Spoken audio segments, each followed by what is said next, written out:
School পড়ুয়ার ওপর অমানবিক আচরণ, মিড ডে মিল কর্মীর বিরুদ্ধে ঘটনায় বিক্ষোভ অভিভাবকদের, উপযুক্ত ব্যবস্থা নেয়ার আশ্বাস স্থানীয় প্রশাসনের। ঘটনাটি উত্তর চব্বিশ পরগনা জেলার গোবরডাঙ্গা থানার কাছারিবাড়ি মহিষপাড়া শিশু শিক্ষা কেন্দ্রের ঘটনা।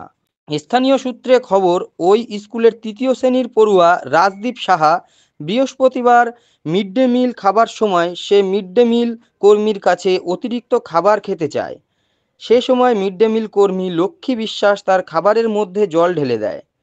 পরবর্তীতে শিশুটি অভিভাবককে গিয়ে বিষয়টি জানায়। বিষয়টি জানাজানি হতেই অভিভাবকেরা শনিবার 11টা নাগাদ স্কুলের সামনে এসে বিক্ষোভ দেখায় এবং ঘটনার উত্তেজনার পরিস্থিতি সৃষ্টি হয়। পরবর্তীতে খবর পায় গোবরডাঙ্গা থানা। পুলিশ এসে ঘটনার পরিস্থিতি নিয়ন্ত্রণে আনে। এ বিষয়ে স্থানীয় পঞ্চায়েত সদস্য নেপাল বিশ্বাস সংবাদ মাধ্যমের মুখোমুখি হয়ে জানিয়েছেন, ঘটনাটি সত্য, তবে এর বিরুদ্ধে উপযুক্ত ব্যবস্থা নেওয়া হবে। বৃহস্পতিবার বাড়িতে স্কুলে আসে, তো স্কুলে আসার পরে ওই বাড়িতে যায়, বাড়িতে গিয়ে বলে যে আমাকে না জল দিয়েছে ভাতে। আমি যে কে দিয়েছে তা বলতে পারে না যে কে দিয়েছে। তা আমি আরেকজনের থেকে শুনি যে আমার বাচ্চা কি বলেছে না বলেছে শিওর হওয়ার জন্য আমি আরেকজনের কাছে গিয়েছি।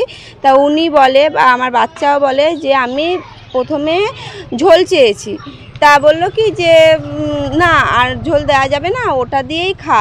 বলছিল আরেকটুখানি দাও, তা বললো কি যে আরেকটুখানি, তা উনি আর দিল না।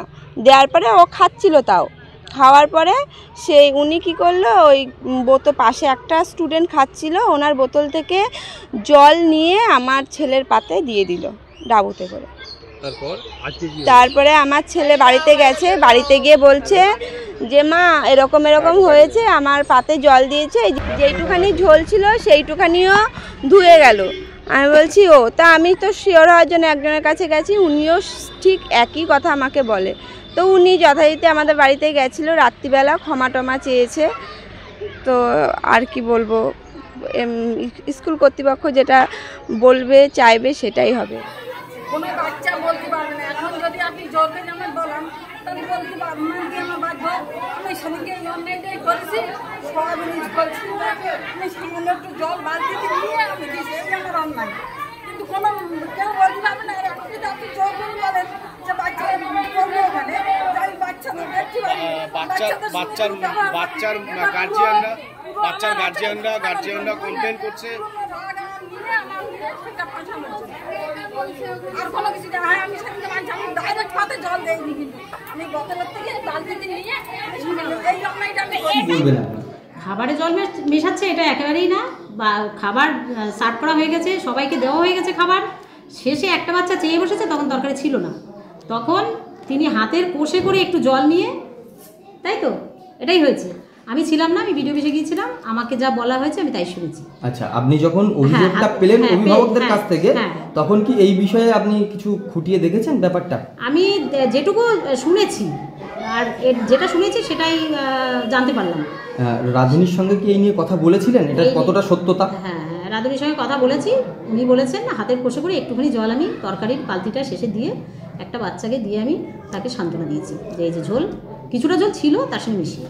দাবি অভিভাবকদের তাকে অন্তত বাদ রেখে বাকিরা রান্না করুক, কিন্তু তারা যেন মাতৃসুলভ মনোভাব নিয়ে রান্না করে, এটাই আমার কাছে আবেদন রেখেছে এবং সেটাই আমি এখানে এবং সেটা ওরা সমর্থন করছে। আচ্ছা, আপনি এসে প্রধান শিক্ষিকার সঙ্গে কি এই নিয়ে কোনো আলোচনা করেছেন? হ্যাঁ, অবশ্যই আলোচনা করেছি প্রধান শিক্ষিকার সাথে, অবশ্যই আলোচনা। প্রধান শিক্ষিকা একাধিকবার কালকে উনিও শোনার পরে একাধিকবার আমাকে ফোন করেছে।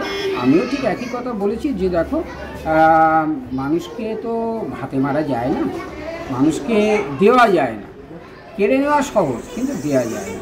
যাই হোক, আমি সেই জায়গাটায় যেতে চাই না, যাতে সহজে মিটে যায়, অভিভাবকদের দাবিও যাতে থাকে এবং স্কুলে যাতে স্মুথলি চলতে পারে, সেই জায়গাটায় দাঁড়িয়ে যেটুকু করা দরকার অভিভাবকরা এসেছে তাদের বুঝিয়ে দেখলেন, আমি পাঠিয়ে দিলাম।